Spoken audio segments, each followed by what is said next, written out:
Stanley Russell. I'm a career and technical educator, and I am located in Williamson County, Tennessee at Franklin High School.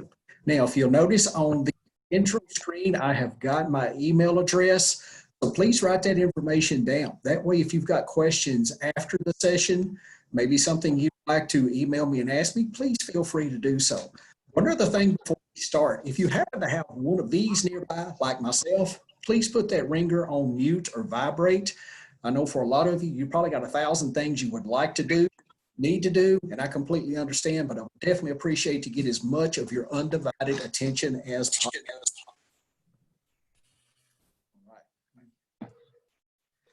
So just to kind of give you the 30-second overview of where I come from, I'm a college career and technical educator. I'm in Franklin High School, and I'm the pilot instructor for the Service King START program. So it's an automotive program. START stands for Student Technician Automotive Repair Training. So this was a program launched in 2015. It's actually a true partnership between Williamson County Schools and Service King Collision. Now, I'm also an industry level instructor, a program instructor for a company called ICAR. So it's the Inter-Industry Conference on Automotive Collision Repair. I've been with them since 2009. So if you work as an adult in the industry, you have to have ongoing training. So I'm an instructor for that company. Now, I do live classroom instruction. I do hands-on skills development. I'm also a welding coordinator and administrator, cover the entire southeastern United States. And you're thinking, okay, what's that got to do with what you're talking about today? I've been a virtual instructor with ICAR. So I do virtual training on a nationwide basis. Matter of fact, I've got some classes today. ICAR has an education edition curriculum, which is what I actually use at Franklin High School. So everything kind of interconnects. Now, this is where, Christina, I'm going to depend on you to help me because I can't see the chat box. So this is kind of an interactive class, and the reason I've got everybody's phone muted right now, I'm going to open it up at the end of class because we've got a large group. But I want you to think about this. How are you going to prepare to teach skills traditionally done in a hands-on lab setting in a virtual world? My particular class, I'm about 40% classroom, 60% hands-on in the shop. So think about, what would you do in a normal classroom to engage your students, to stir up that excitement? What are things you could do just beyond hosting Zoom meetings and posting assignments? How are you going to generate that excitement when you can't have the kids with you? Think about that. How many of you are a little bit anxious or like, I don't know what I'm going to do. That's why I signed up for the session stand. And Christina, I can't see any comments in the chat box. Yep, there's none coming in quite yet. If anybody has any comments, the chat box is on the CTE website where you actually join the meeting. Maybe everybody's fatigued from attending virtual sessions. I don't know. Oh, thank you so much, everyone. I wish they would have enabled the chat feature on the Zoom platform, which is what you would normally use if you're doing this in a classroom setting. That way you're not having to switch back and forth between screens where you can see it. Now, one of the tricks I did, I clicked on minimize the window or the screen for this actual session, and that way you could see the chat so you could kind of toggle back and forth between the two at the same time. All right, so Christina's going to be looking in that chat box, and I'm just going to keep moving. How do you get students to buy into remote learning? Think about it. We have some challenges keeping students' attention even in a live classroom setting. Now we've got to keep their attention sitting behind a computer all day. One of the things, the selling points I'm going to tell my students, look, there are certain things I've got to cover in a classroom regardless. So we're going to focus on those aspects right now. I don't foresee us being in a remote online teaching format for the entire 2021 school year. At some point, we're going to return to the classroom. I don't know when. Focus on my classroom instruction now. When we get back to the school, I'm going to do a couple of days of review. We're going to be all hands on deck. We're going to be hands on. Some of the challenges. What are some challenges you foresee based on? So these are all things I want you to be thinking about. I'm going to teach them to do something when they don't have anything. What about relationship building with the students? Usually I spend the first week or better just getting to know my students. You know, if you walk into a classroom the first day, you're assigning homework, you're doing this, Yeah. missing a lot of the aspects. You got to get to know your students, know where they're at. And this has a lot to do with how I start my actual teaching. So that relationship building now is going to be more crucial than ever before. There's going to be more to it than just hosting a Zoom meeting and asking a question or sending them out a worksheet or a questionnaire. One of the things I thought about yesterday, where it came to me. So think about if COVID-19 was a human, a person, and you were going to write a letter to COVID to just tell them what you think about what all's happened in the last 5 months. So I called it Letters to COVID. If I was going to have a little talk with COVID and tell them what I thought about all the stuff that's been going on, what would I say? Some students may get very upset. Think about it. They may have lost a family member. They may have lost multiple family members. Family may have been negatively impacted because of economic hardships. You need to know that. So that's some of those ways you're going to physically connect with those students when you physically cannot be in the classroom with them. I may even call home, you know, whatever. I'm going to think outside the box. Remember, it's all about our students. Now, my simplest answers, how are you going to teach those hands-on skills in a virtual world? Connect with your students. I found out one thing from coming from industry, being in education. Sometimes education, we take the things that should be simple and we make them very complicated. Well, I like to break things down to where folks can understand it. You're essentially going to have to rely on your teaching skills, maybe some resources you've never considered. I found out yesterday a lot of teachers don't know how to use Zoom, because when I was trying to do the session yesterday, people were signing on and, you know, sharing screens, talking in the background. It was crazy. You're going to have the ability to connect with your students. What do you normally do? Now, just like this morning, we're on a Zoom meeting. You're going to have to be enthusiastic, even if you have to fake it. I made the comment yesterday, drink 2 cups of coffee if necessary. Because I'm going to tell you, I interviewed one of my former students and I asked him, I didn't put the video in with this because I didn't have a mask on. I'm like, oh, somebody's going to freak out over the mask. But my former student told me, he said, you know, I had a lot of teachers that impacted me. You're going to have to put forth 100%. If you log on and you're doing virtual and you're not giving it your very best, even though you're unsure what to do, your students are going to pick up on that very quick. And if you're not trying, they're not going to try. Know your curriculum.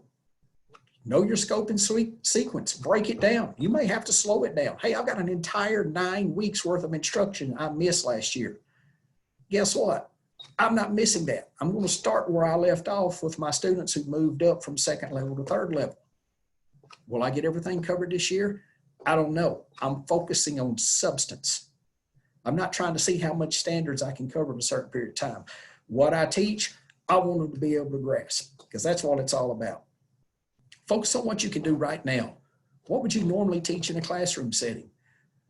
The basics, theory.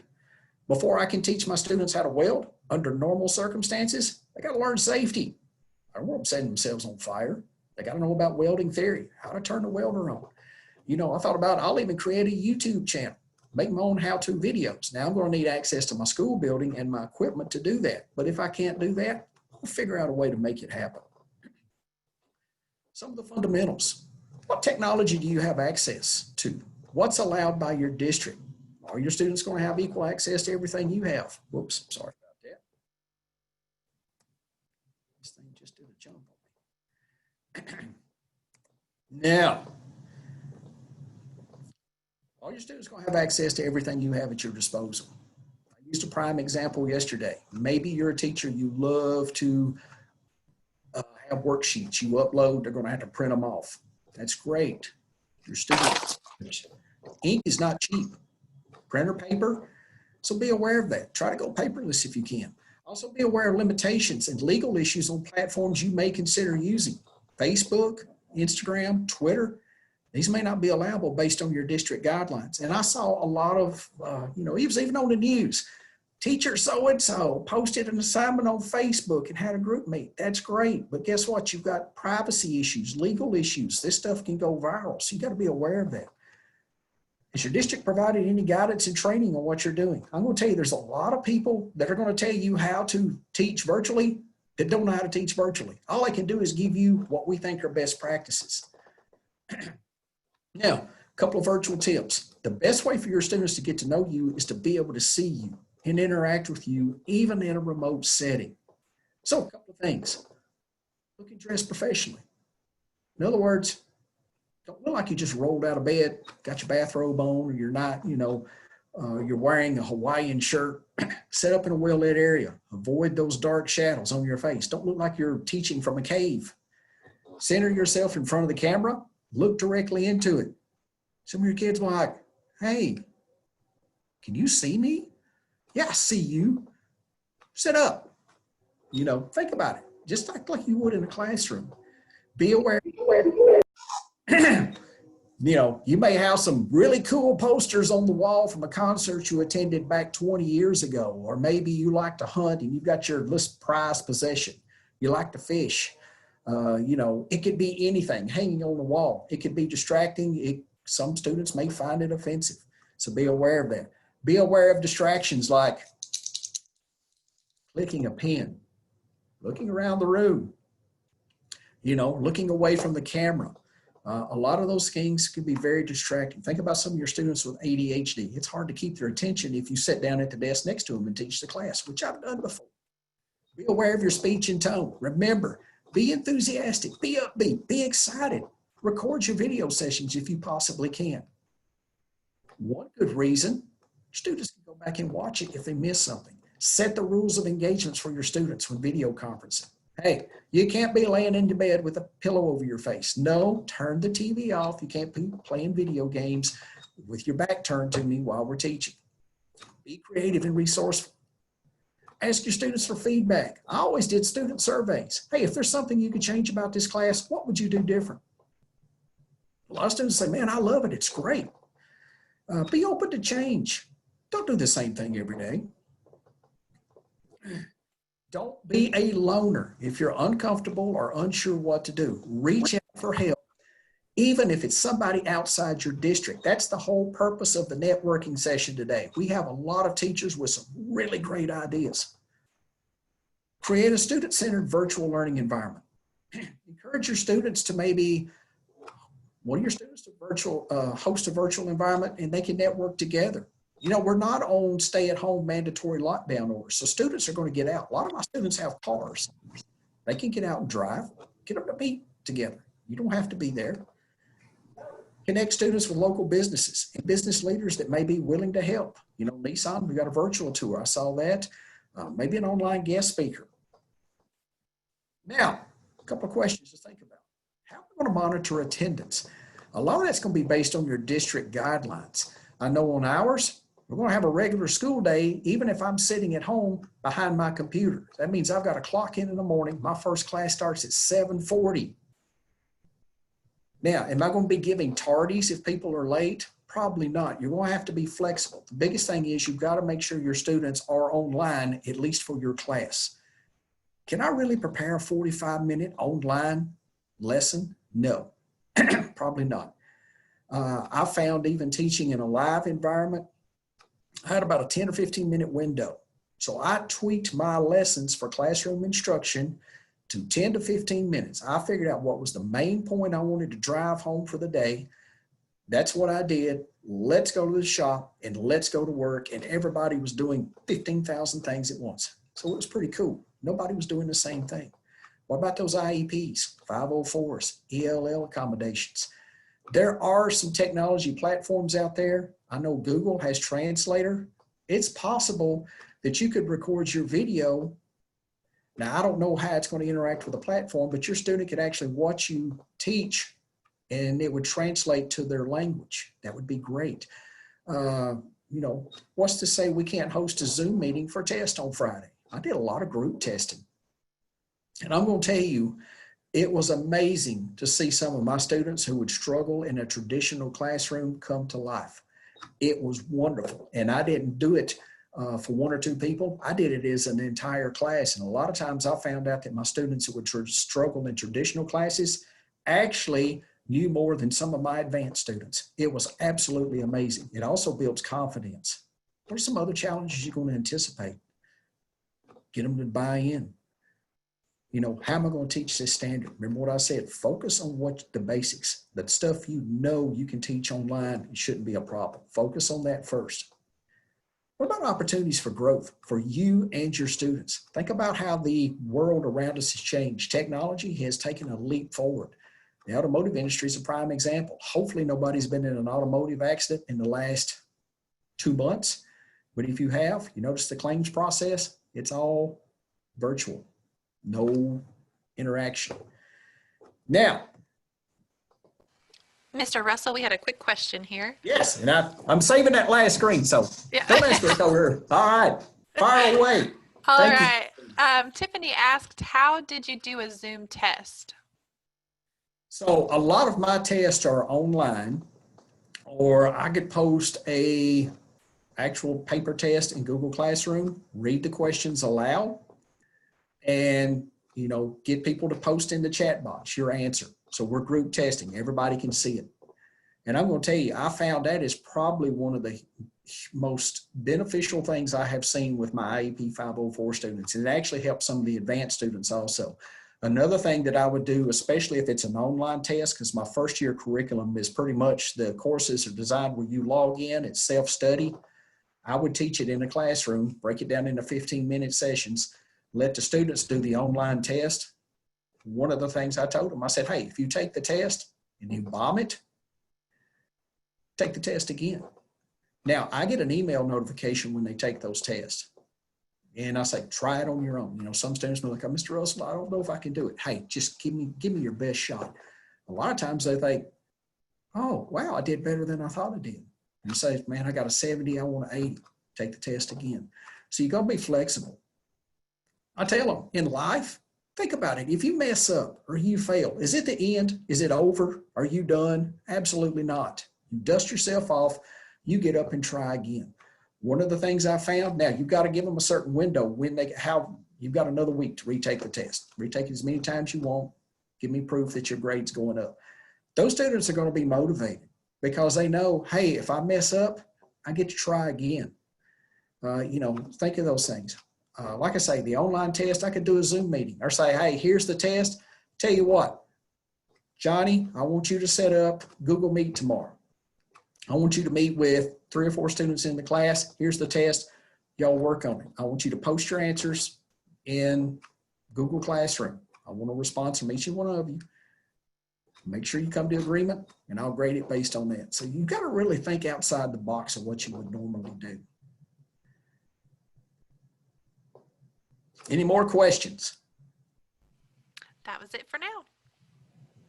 Wow, this class is like sluggish compared to yesterday. Oh, well, another one just came in. Hey, okay. How does your hands-on virtual components go with your classes? So I know a lot of my students have vehicles. Some of my students even have garages with tools. So I may tell some of my students, hey, this is something we've covered. I want you to go out in your garage. I want you to record me a how-to video. You're going to teach the class. And I'm going to tell you, you'd be amazed at how, oh, wow, I get to do this. Yeah, do it. And, a lot of times they'd send me the video up front. Hey, Mr. Russell, take a quick look at this. Just make sure I didn't do anything crazy. Man, it looks great. I'll share this with the class tomorrow. And like I said, there's really no mandatory lockdown order. You know as well as I do, teenagers, if they've got vehicles, they're going to get out and about. I can't stop that. There's no legal things to stop me from that. Your students may meet up with each other. I don't know. Small groups, there's 1,000 different things you can do. What if a student doesn't have access to anything? Your mom's car is sitting out in the driveway. She's working from home. I want you to go out and look at that car. Hood. I want you to look under the hood and you start pinpointing stuff, items that you can recognize. Take your phone, video it, send it to me. We'll share it with the class tomorrow. If you don't know what it is, tell me. We'll figure out what it is together. I want to get my students, I'm going to give them a short lesson, and I'm going to figure out a way to get them up from behind that computer. I'm going to tell you, you're going to find out really fast. If these students are having to sit behind a computer for 7 hours a day, and you're the last person of the day that they have to interact with, you're going to find it extremely challenging to get their engagement. So, and that's why I say break it up.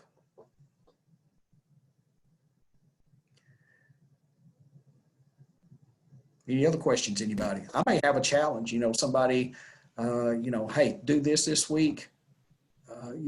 I've thought about even mailing students cards, send them a gift card. There's nothing to stop them from going to Starbucks or Chick-fil-A or whatever. Thinking, well, that costs money. Yeah, but I'm investing in my students. I don't mind doing that. So a lot of different things you can do. Think about it. If you call a family that's maybe struggling, doesn't have groceries, hey, where do you normally shop? We go to Kroger, we go to Publix. Really? I'll mail them a Kroger card. That's just the way I am. I told my wife, I said, look, as a teacher, every year, just consider yourself adopting 50 more kids. Now they're under my care. I'm going to make sure they're taken care of, whatever I've got to do.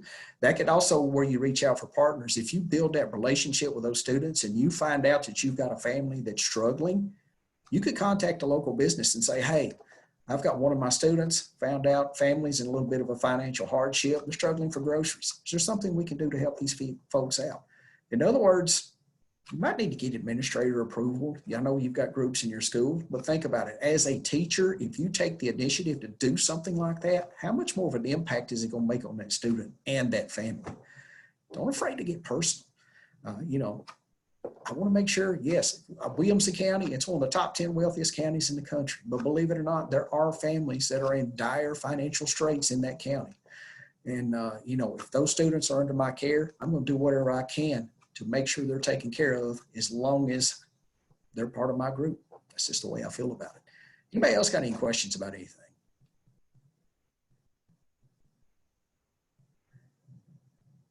Boy, this class is quiet today. I have one more come through. Yay! Yeah. Is your how-to video that students make on what you've already taught or on a new topic? It can be either or. I love it. This is one of the things, even when I'm teaching in a hands-on setting, a lot of times I would give the students, like I've got a fender in my class off of Mercedes that I painted. I said, this is your standard for what a quality refinish should look like. I'll go over it. I want you to figure it out.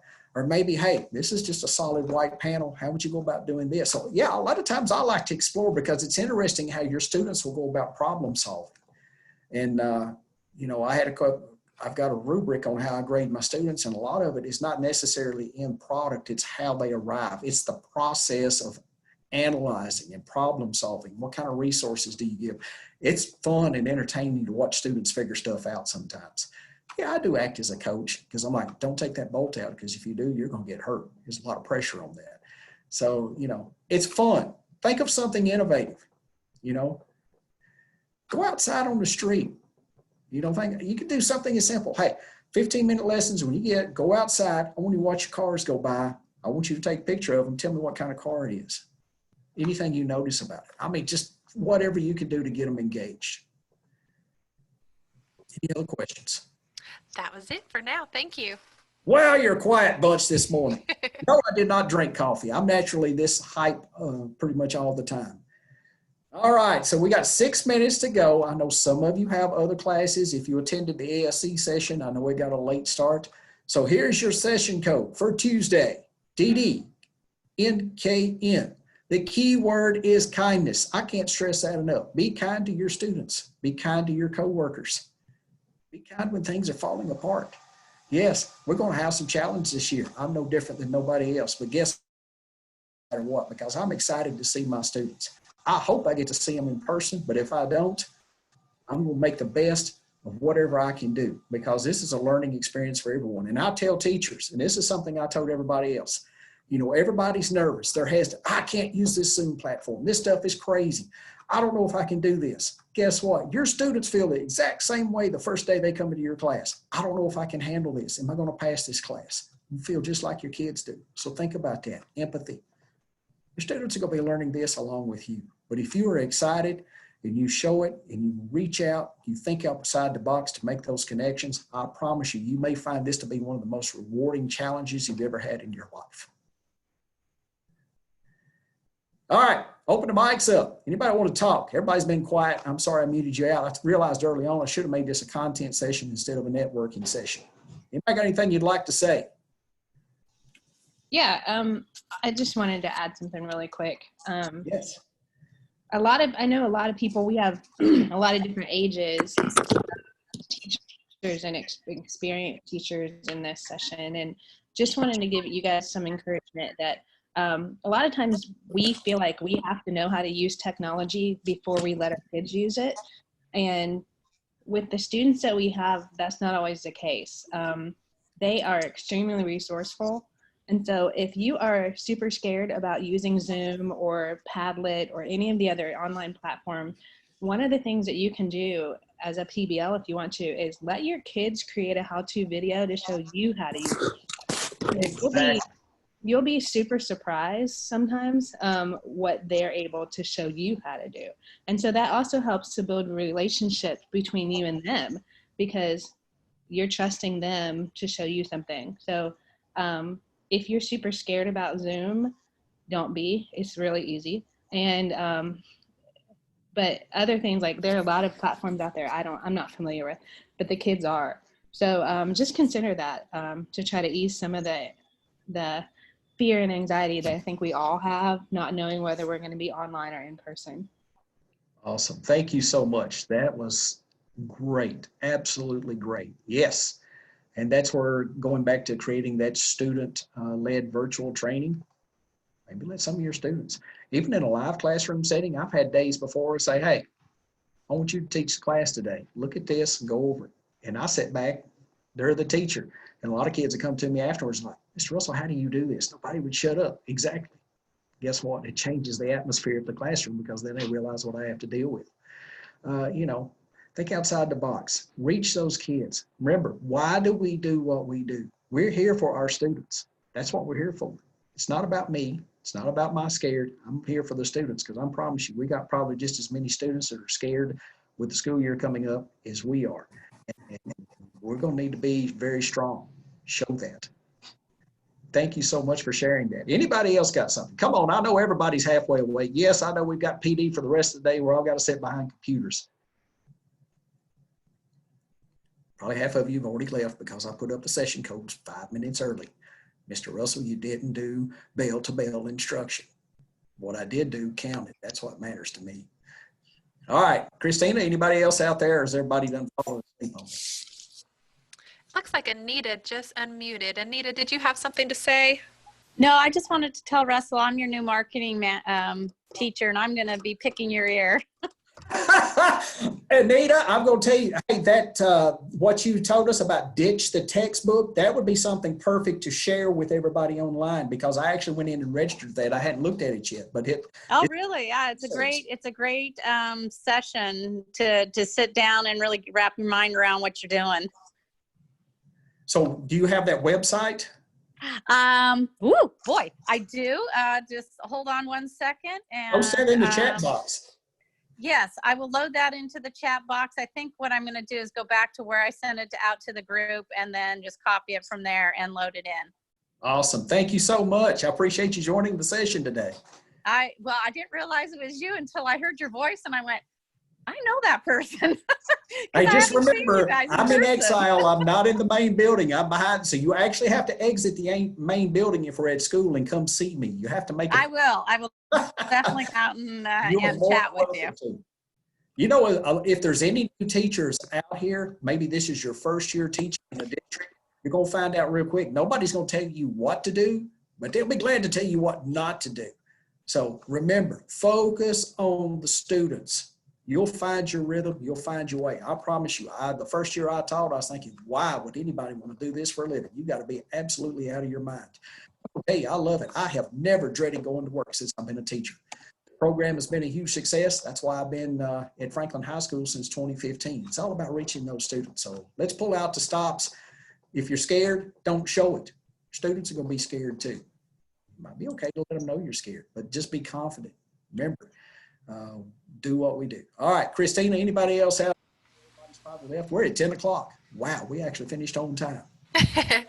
Brian Nelson is also unmuted. Brian, did you have anything to add? We got 10 more minutes of it. I was just going to ask or say, you know, the remote, we live in the mountains and we have a lot of internet connectivity problems. Exactly. For our students. That's going to be a huge concern for us. Yes, I absolutely agree. even in rural areas in Tennessee, you know, where you've got 2 farms within 20 miles of each other. Internet connectivity is going to be huge. You know, this may be, and you may have to get administrator approval.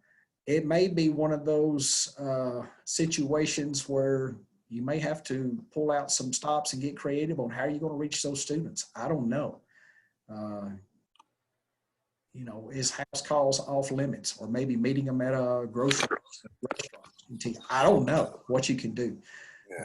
No, I'm not afraid to do. I'm not afraid to do that and record it and post it as my class if I do. But you may not be able to do that based on, you know, hey, it's a liability issue. I don't know.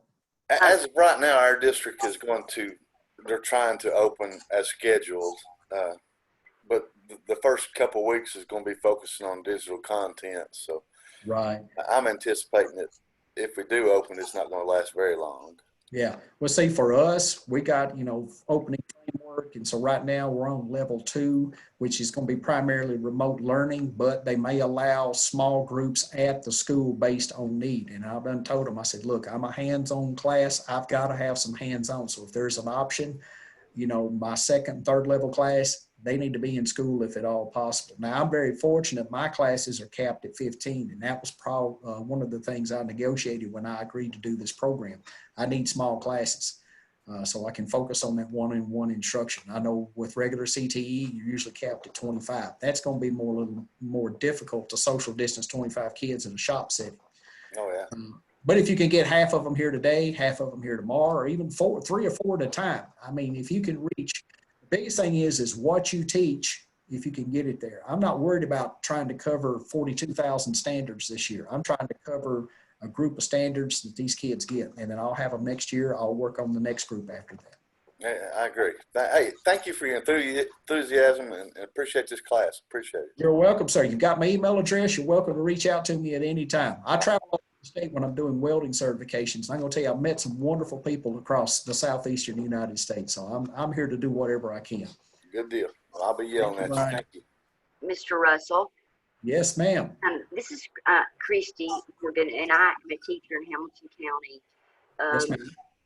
I was on a meeting earlier today, and they were asking about students that didn't have access to internet. And some place in Texas equipped school buses with hotspots and parked them in the different areas. That's And awesome. It allowed the students to be able to utilize internet. That's something I really would like to know more about. I was just going to see if anybody else had heard that. A lot of it's going to depend on if your district has the funding where they can make that happen, but I don't see where that would be out of question to do, because remember, we're as public education, we're obligated to reach these kids, and we've got to provide them the resources they need to do that. Like I say, the state of Tennessee, we're not on mandatory lockdown or stay-at-home order, so people can get out and about. And I would love for my students to get out of the house, maybe travel down the road or to, you know, maybe a local restaurant and sit down and do their lesson if they need to. Yes, sir. So that would be something I would definitely communicate with my district, because I'm going to promise you there are a lot of people in a lot of districts across the state right now that probably have more questions than answers. Yes, sir. Thank you. You're more than welcome. Thank you for your time this morning. So we still got about 6 minutes before we automatically get cut off. Has anybody else got anything they would like to share? This class is quiet compared to the one I had yesterday. I'll ask another question. Yes, ma'am. We're talking about platforms, online Uh-huh. platforms, and legal issues. Could you go over that again, please? Yeah, so you need to check with your district. Now, I know Williamson County, we're allowed to use Twitter, but we have to go through Twitter training to get certified, because there's certain things you can and cannot do on social media. I would not recommend using Facebook. I've seen teachers post stuff that their kids are doing in school on their personal Facebook page, which is a huge no-no. You know, Instagram, I would definitely be leery of it. Like us, we've got Google Classroom. We got a new platform that's called Schoology, which is very similar to Google Classroom, except you have a lot more control over it, I guess. And some of the things I thought about, if you're recording a video session, what's to stop a parent from holding up their phone and recording you while you're teaching a class and posting it on Facebook? These are some questions we got to ask. So there may be something like a legal disclaimer, and I'm sure your school's going to be proactive thinking about all this, but there's nothing to stop anybody from doing anything. Hopefully that's not going to be the case, but one of the things, don't put anything school related on your personal social media account if you have one. That's a huge mistake. Get you in a lot of trouble. Just use good, and even as a school, I've got a Facebook page. I don't even put where I work, because if parents find you, they will follow you and they may haunt you. And you may post something that's like, hey, so-and-so was here. I don't drink, but I've seen teachers before post stuff on Facebook and they got a beer in their hand. That sends a bad message to parents and students alike, especially if you're trying to tell them not to do it and you're doing it yourself.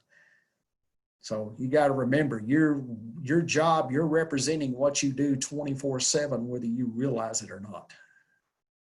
Good question. Thank you. You're welcome. All right, we got 4 more minutes. We had one question, or a couple of questions come through the chat here. Jennifer Snow is asking, not sure if this will come through, but any suggestions for those of us that teach classes that already focus on software, on how we can engage both those in the classroom and those doing distance learning when we have both? So you're going to have students in the classroom and some of the students online at the exact same time. And that's been one of the things we've addressed. So a lot of times what I'm going to try to do, if I'm in a classroom setting and I've got shop at the school, I'm going to try to record my classroom content, but you may have to tweak your assignments for the students that are outside the classroom. And I don't know if just about any type of software now you can get off of the internet, but if they're trying to download it on a school provided laptop, is it going to allow it to happen? Or is it going to have a key code, or are they going to have to pay for it? So yeah, that is definitely a question I would probably need to forward up to maybe our department chair or even an administrator. How am I going to get this software to the student if they're physically not on school grounds? So that is a very good question.